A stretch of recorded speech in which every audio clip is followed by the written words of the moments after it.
Here are some special folder names in Unity. What are they? Unity has some special folder names that serve unique purpose inside your project. Let's break them down. Asset folder. The asset folder is the main folder that contains everything your project needs.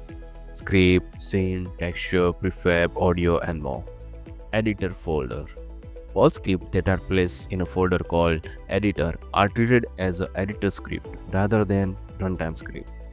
These scripts are designed to add a functionality to Unity itself during development and are not available to the finished game at runtime. Gizmos folder. Unity's gizmos allow you to add graphic to scene view to help visualize design details. Here is a simple example. In this, the gizmos.draw function places an icon in the scene view to act as a marker for a special object or position. You must place the image file used to draw this icon in folder called Gizmos in order to be located by the draw icon function. Plugins folder. Unity lets you add plugin to a project to extend the feature available in Unity. Plugins are native DLL that are typically written in C and C++. They can access third-party code libraries, system calls, and other functionality that is provided by Unity out of the box. You must place plugins in a folder called plugin for them to detect by Unity. Resources folder.